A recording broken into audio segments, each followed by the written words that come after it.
Hi, welcome to the programmer's journey. I've got 5 beginner-level JavaScript exercises for you to try.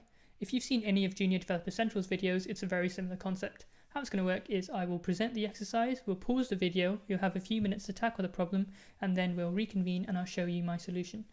Now, this is important to bear in mind. This is my solution, not the solution. If you've thought of a cleaner or alternative way to code the solution, I'd love to know in the comments below.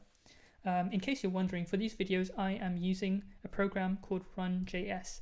This is kind of like a rough notepad for JavaScript. The cool thing about it is it auto-evaluates your code as you type, so you can clearly see what each component of your code is or isn't doing.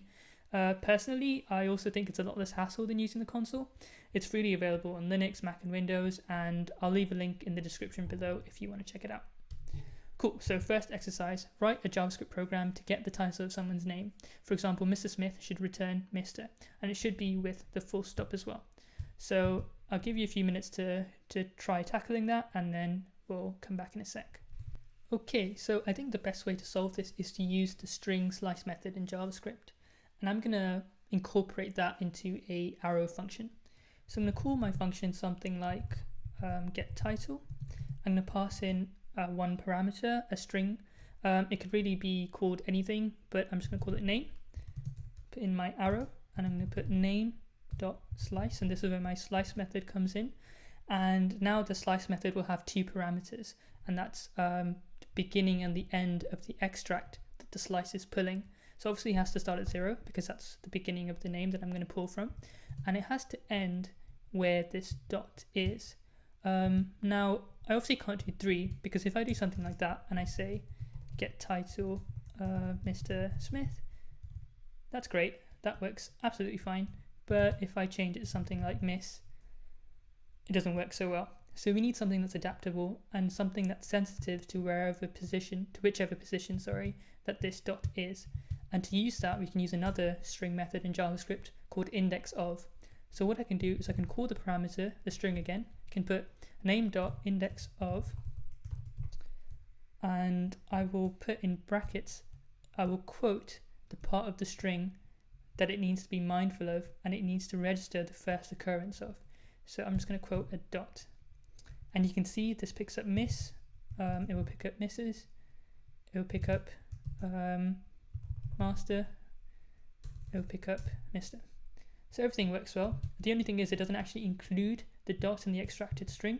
So maybe we can be a bit smart about this and say, can you pick up the first index of an empty space and then record everything before that?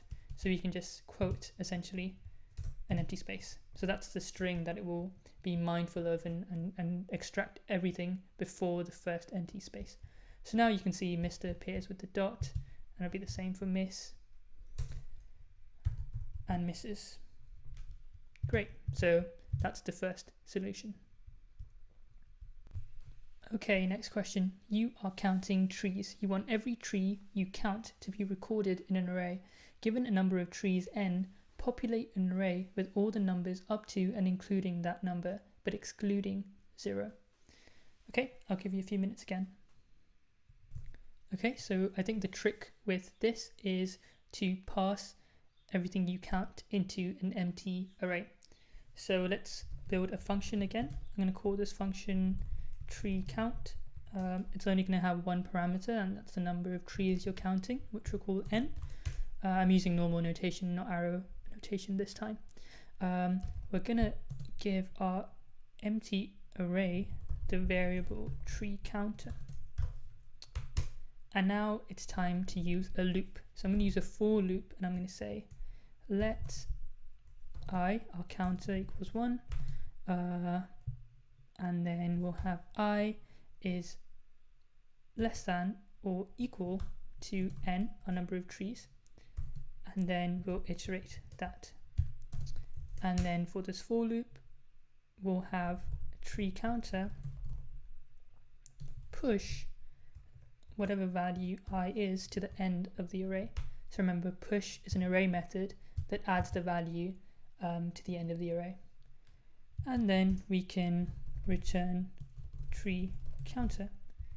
Now, when I put tree count, and let's say we counted 33 trees, we'll have everything from 1 to 33. And remember, it's important I started this loop at 1 because we wanted to exclude 0. And that's a solution. Okay, next one. Write a function to mask the last 4 digits of this credit card number. And then it's a very long number, I won't read out. Change all but the last 4 characters into the hash key. You may convert the number to a string. So I'll give you a few minutes to tackle that. So the slice method will be handy here again. So let's declare a function. So I'm just going to call it mask equals n, which is going to be our credit card number. And then we'll put our arrow and we'll say n.slice is going to be 0, start at the beginning, and then it's going to be -4. Now the significance of -4 is it basically starts counting from the end, so it's going to exclude these 4. So it's only going to have all of these numbers. So it's -4, it counts 1, 2, 3, 4, and then it only extracts this part. Okay, and then we can on top of that put in another method, the replace method, and I want to replace all of these numbers, and I'm going to use something called a regular expression, which you do by putting a /, a dot, another /, and g, and then I want to convert everything before the last 4 numbers into the hash key. So there you go. And so what the G here stands for is global. So what it's saying is that every instance of any of these things will be converted into a hash key. So usually for the regular expression, you indicate what kind of number or string you want to replace. But if you put a dot, it just means anything. Cool. So I've extracted everything except from the last 4 numbers. I've replaced them globally with the hash key. And now I need to add these 4 numbers again. And that's easy. That's just plus. And then use slice again. I'm just going to put a space here. And we'll have the -4 now. So that will include the 4 numbers that we previously got rid of. And then now it's just a case of putting that number back in. But it won't work immediately because it gives a type error. And remember, the question says you may convert the number to a string. And slice, replace, they're all string methods. So you can convert this to a string and it should work. And there you go. So you have the kind of thing you see when you put your credit card details online somewhere.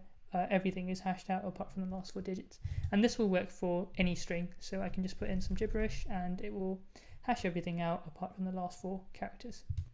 Next one, a student's name was mistakenly recorded twice in a class attendance sheet. Delete the second instance of the repeated name. And I've also given you the array of the attendance sheet. In case you don't want to type out, there is a JS Fiddle link in the description below, and you can just go to that link and copy the relevant array code. See you in a sec. So this one's nice and easy. You just have to use one array method, which is pop, and then you just console log your array. So what pop does is it extracts the last element of the array and it exhibits it. So that's why you get the Amy, it's this last Amy.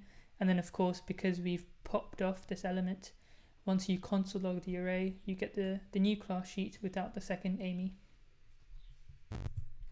Okay, final question. We have halves of the alphabet as 2 arrays. Merge these together to create a new array of the full alphabet. And again, I've provided each half, I've provided the arrays for you to just copy. Okay, so again, this is a nice and simple one and only involves one array method, and that's the concat method. But it's important to get the syntax of this method right. So first of all, let's declare our final array. I'm just going to call it final array, and we'll say array1.concat, and then in brackets we have our second array. And that's it. The concat method essentially merges these together. And when we console log our final array, that's what we see. We see one array with all of the elements in each of these arrays together.